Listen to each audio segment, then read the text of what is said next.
저희 그럼 바로 다음 상품 알아보도록 할 텐데요. 이 골드가 달러와 연관되어 있다 보니까 유로를 저희가 좀 먼저 체크를 하고 가도록 하겠습니다. 자, 유로 함께 뜨는 기사 살펴보겠습니다. 유로 FX에서는 항상 이 달러 이야기가 나오는데 달러가 2주일에 최저치를 찍었고 또 스웨덴의 이 크로나가 강세를 보이고 있다고 하네요. 달러가 2주 만에 최저치 찍었고 약달러세가 좀 나오면서 안전자산 선호도가 떨어졌다는 그런 이슈가 나오고 있습니다. 오히려 스웨덴의 크로나가 지금 한 달 만에 최고치를 경신했다고 하는데요. 자, 지금 유로 FX 어떤 시세 보이고 있는지 화면으로 확인해 보시죠. 네, 현재 유로 FX는 0.12% 상승해서 1.21400달러 선 지나가고 있습니다. 네, 유로 강보합권 달려가고 있습니다. 과연 어떤 뷰 가지고 계실지 팻말 확인해 볼게요. 하나, 둘, 셋. 관망 주셨습니다. 유로는 왜 관망일까요? 상승을 들어주실 줄 알았는데. 그죠, 반전이죠. 네, 왜냐면 달러가 계속 약세라고 하셨잖아요. 달러가 약세인데 이제 자리가 중요하죠. 자리가 중요하니까 일단 이거 왜냐면은 오. 제가 잘못 들어버리면요. 네네. 이거 오늘 그냥 유로 매수 찍어버려요. 요새 왜냐면은 네. 이제 제가 신뢰도가 좀 올라왔기 때문에 조금 발언에 신중하시겠다. 발언은 신중해야 돼. 이거 왜냐면 리스크가 너무 높은 점도 있겠지만 네. 제가 항상 얘기를 드렸는데 타점이 굉장히 중요해요. 타점이. 타점이 중요하다. 자, 유로 차트 일단 보도록 할게요, 여러분. 네. 지금 유로가 오늘 저항에 한번 부딪힐 가능성이 굉장히 높아요. 최근 상승 기반을 잡혔는데 저항을 한번 부딪힐 가능성이 굉장히 높습니다. 그렇기 때문에 진폭이 큰 매수세를 먹을 수는 없는 진폭이다. 네, 물론 매수를 봐야겠죠. 데일리 트레이딩 기준에. 근데 저항이 머물러 있는 상황 내에서 어떻게 보면은 제가 매수 보세요 하고서 단가를 지정하는 게 굉장히 리스크를 따릅니다. 네. 왜냐면 저는 지난주부터 사실 유로를 굉장히 강조를 했어요. 유로를. 저점부터 평가를 해갖고 유로를 매수를 봐야 되는 이유에 대해서 노란톡에 자세하게 설명드렸는데 네. 지금 보시면은 단기 이제 지난주 금요일부터 있었던 상승 파동 대비해서 고점에 대해서 저항력을 한번 부딪힐 수 있는 자리이기 때문에 저는 이거에 대한 리스크를 따르지 말자. 우리 좀 쉬었다 가자. 다음에 다시 한번 상승 돌파할 가능성이 높은 자리가 나올 것이다. 이렇게 네. 판단하고 있습니다. 그렇기 때문에 네. 여러분 관망입니다. 오. 다만 오늘 중요한 거는 네. 유로는 더 칩니다. 어, 앞으로. 더 올라간다. 수가 없어요. 네. 이거는 제가 분명히 얘기 드릴게요. 네. 칩니다. 이거는. 이 부분에 대해서 좀 자세하게 설명을 이따 드리도록 하겠습니다. 네, 유로는 일단 다음 주부터 슈팅이 나올 수 있다라고 말씀해 주셨는데 상승 돌파 자리가 얼마인지 확인을 하고 들어가야 조금 더 안전한 트레이딩이 될 수가 있기 때문에 오늘은 관망을 들어주셨고요. 과연 어떤 전략을 가지고 계시는지 굉장히 궁금합니다. 왜 유로가 슈팅이 나올지 지금부터 들어보도록 하겠습니다. 자, 여러분들 지금은 좀 네. 집중을 해주시기 바랍니다. 집중 이렇게 하면 더 잘 되나요? 집중을 네. 좀 하도록 하겠습니다. 자, 여러분들 제가 좀 오늘 좀 재밌는 얘기를 할게요. 여러분들 일단은 유로 얘기를 잠깐 하고요. 네. 시간을 좀 먹을 수 있는데 이거 좀 집중하면 여러분들 도움이 되실 거예요. 이 달러 차트입니다. 지금 한 해 동안 1년 동안 달러 차트를 한번 볼게요. 와, 여러분 이 달러 차트가 이게 무슨 얘기까지 나왔냐면은 이게 달러의 이제 종말 아닙니까? 여러분들 달러 값이 계속 떨어지고 있죠. 이제 그만 떨어질 때도 됐는데 그죠? 지지를 안 해주네요. 꼭 항상 근데 여러분들 해소물 트레이딩 하시면 되겠는데 네. 그만 떨어질 때 됐는데 더 떨어지다. 제가 딱 그런 말. 나오지 않을까 하는데 더 떨어져요. 그러니까요. 네, 근데 여러분들이 지금 시황적으로 체크를 해야 될 게 여러분들 제가 올해 상반기까지만 이제 달러를 하방으로 봐요. 제가 6개월 이제 8개월 전에 이제 어떻게 보면 영상을 만들 때도 이거는 어쩔 수 없이 달러 하방이에요. 네, 이 얘기를 계속 했었어요. 유로 매수 보는 게 좋죠. 그리고 지난주에 얘기했던 거는 제가 지난주에 무슨 얘기를 했냐면 마지막 유로 매수 자리가 될 가능성이 높아요. 절호의 기회네요. 그죠? 지난주에 그 얘기를 했었어요. 노란톡에 이렇게 했었는데 네. 이건 마지막 자리네요. 왜냐하면 올해 상반기까지 이제 사이클 모멘텀이 이제 달러가 이제 저점 평가를 가능성이 높은데 그때는 이제 추세적인 부분이라기보다는 박스성으로 이렇게 들어갈 가능성이 높아요. 박스성으로. 근데 일단은 차트를 먼저 보자면은 차트를 먼저 보도록 할게요. 제가 달러에 대해서 마지막으로 이제 보자고 한 거는 이것 때문이에요. 이것 때문에. 너무 간단하죠. 그죠? 근데 이 기조가 이 채널 라인이 아직 더 하방 구간을 들어갈 가능성이 높냐 아니냐 이게 이제 시황에서 나오는 거죠.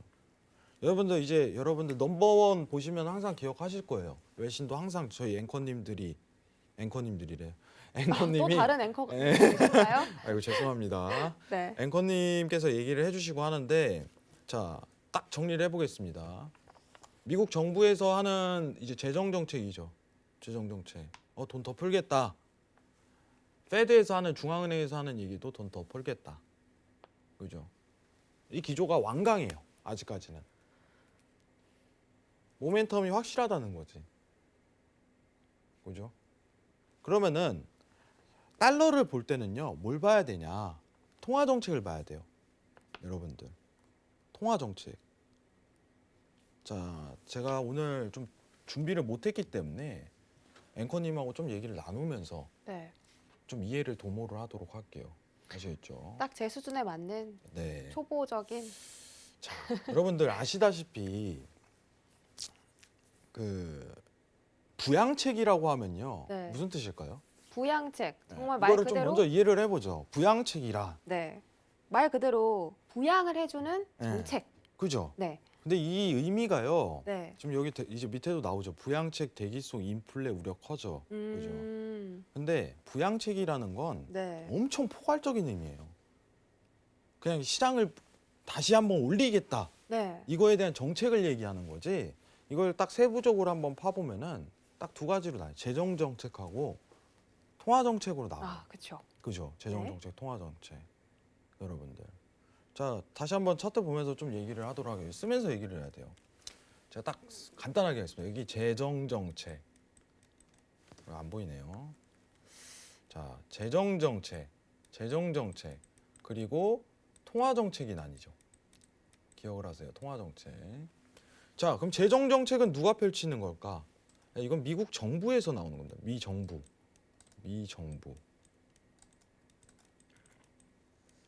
자, 통화 정책은 어디서 나오는 거냐? 페드, 여러분들 아시는 중앙은행이죠. 중앙은행, 미국 중앙은행, 페드. 자, 그러면은 재정 정책이랑 통화 정책이 이렇게 나누는데 달러에 대한 영향력은 통화 정책에서 나옵니다. 여러분들. 이거 정확하게 이해를 하셔야 돼요. 그럼 재정 정책에 대한 수단은 지금 나오는 게 뭐냐면 대표적인 게 실업수당 있겠죠. 실업수당 제공. 자, 통화 정책은 예시로 뭐가 있냐면은 제로금리입니다.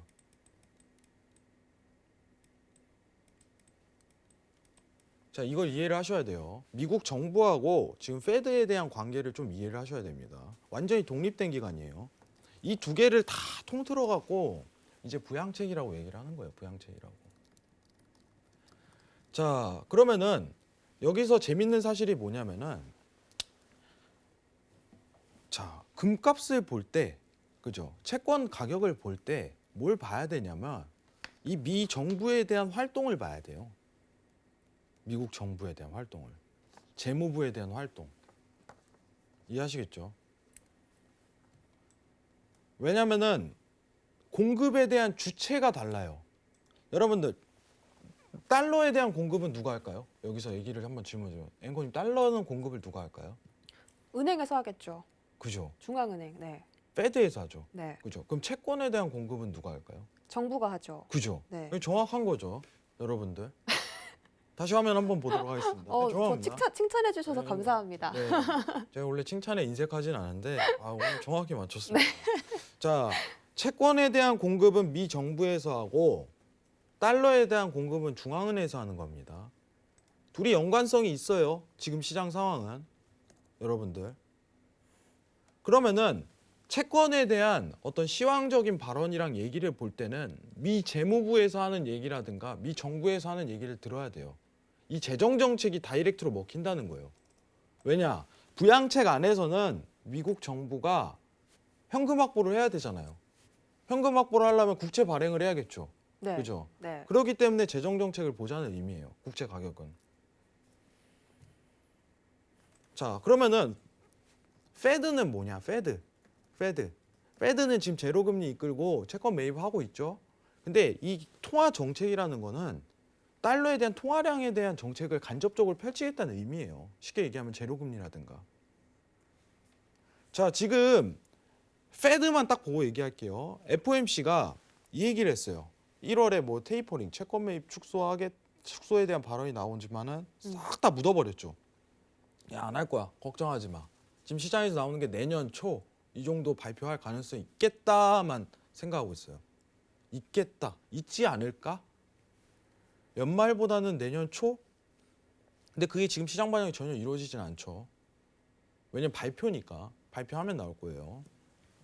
다만 페드에서 얘기하는 건 우리는 아직은 이런 부양책에 대한 필요성이 굉장히 중요해.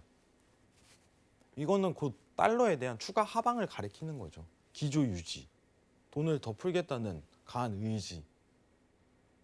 이 상황에서 달러가 저항대를 머물렀네. 이겁니다. 간단하죠. 제일 방향성이 확보되는 종목이 어떻게 보면 유로다. 왜냐 이거는 가능성이 굉장히 넓은 거죠. 네. 시황적으로. 달러는 여러분들 추가 하방권을 더 가리킬 가능성이 높죠. 88달러 이탈이 한번 이루어질 가능성이 초점이 굉장히 맞춰지는 시점이에요. 여러분 돈 벌고 싶잖아요. 그죠? 추세를 타야지. 가장 돈이 될 만한 종목을 골라야죠. 그럼 달러에 대한 추가 하방이 드러날 것이다라는 걸 예상하는 게 가장 이상적이에요. 여러분들. 자, 이 라인을 봤기 때문에 제가 딱 찍었어요. 여러분들.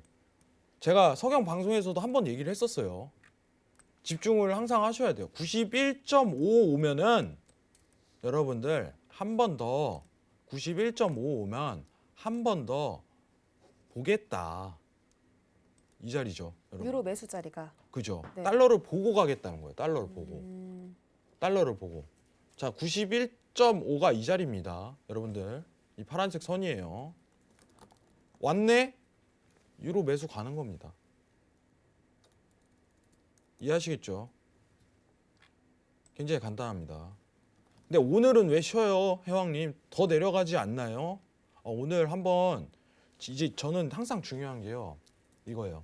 진입 라인이 중요해.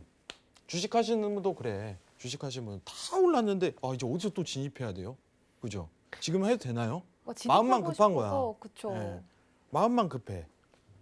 마음만. 가만히 있으면 내 돈이에요. 가만히 있으면. 제 얘기를 하시는 것 같아서 네. 너무 찔리는데요.